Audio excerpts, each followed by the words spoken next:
আসসালামু আলাইকুম।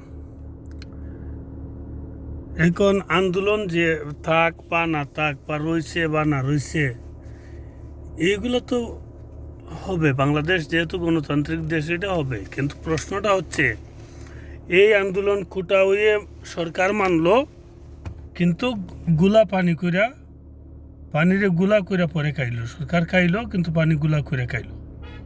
তারপরেও কথা যেটা তাইকা যায়, এই যে এত এত ছাত্র, কতজন ছাত্র মারা গেছে, এই কতজন ছাত্র পুলিশের ছাত্রলীগের গুলিতে মারা গেছে, সঠিক হিসাবটা বার করা। সঠিক হিসাবটা বার করতে হলে একমাত্র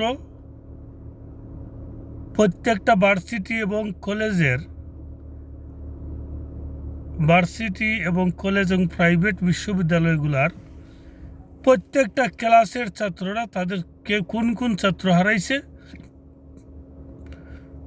তখনকার সঠিক লিস্ট বাড়াই আসবে।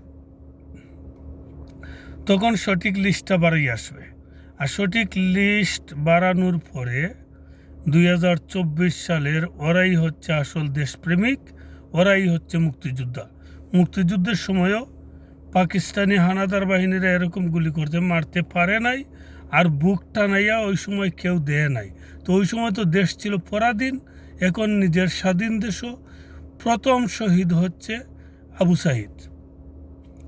বেগম রোকেয়া বিশ্ববিদ্যালয়ের বরিশালের প্রথম শহীদ হচ্ছে আমাদের আবু সাঈদ। তাকে বীরশ্রেষ্ঠর মর্যাদা দেওয়া উচিত। আর যে পুলিশে গুলি করে মারছে, ওরে বিচারের আওতায় আনা উচিত। কারণ পুলিশে গুলি কোন সময় মারবো, তার আইনে যদি তাকে সঠিক মারছে, তাইলে তো তার কোনো বিচার নাই। কিন্তু সারা পৃথিবীর মানুষ দেখছে আবু সাঈদের কীভাবে গুলি করে মারছে। নিরস্ত্র একজন মানুষ দুনো হাত টানাইয়া, বুক টানাইয়া দাঁড়াইছে, পুলিশ গুলি করে মারছে। এটা ফৌজদারি অপরাধ।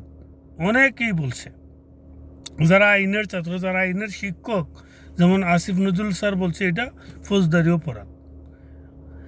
যত ছাত্রছাত্রী এই পর্যন্ত মারা গেছে, তাদের প্রত্যেকের পরিবারকে ফাইনান্সিয়াল সাপোর্ট দিতে হবে সরকার থেকে। আর সরকার কারা? সরকারের টাকা কোথায় পাবে? পাবলিকে দেবে। এটা পাবলিকের টাকা সরকার দিবে আর পাবলিকরে। ঠিক আছে?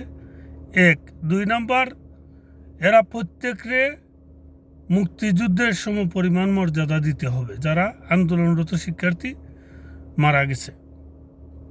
3 নাম্বার, যারার কথায় বা যারা মারছে ছাত্রদেরকে, যদি দুর্বৃত্তরা ভাঙচুর আন্দোলনে ওরা যে কথা কইরা থাকে, তাইলে এত ছাত্র মারা গেল, ওই ছাত্রদের যারা যে ছাত্রগুলা মারা গেছে, এই ছাত্রগুলারে পরিবারকে তো দিতে হইবে, ওদেরকে সর্বোচ্চ সম্মান দিতে হইবে। আর যারা মারছে তদন্ত কইরা ওদেরকে বিচারের আইনের মুখোমুখি দাঁড় করতে হবে, বিচারের কাঠ করে দাঁড় করাতে হবে।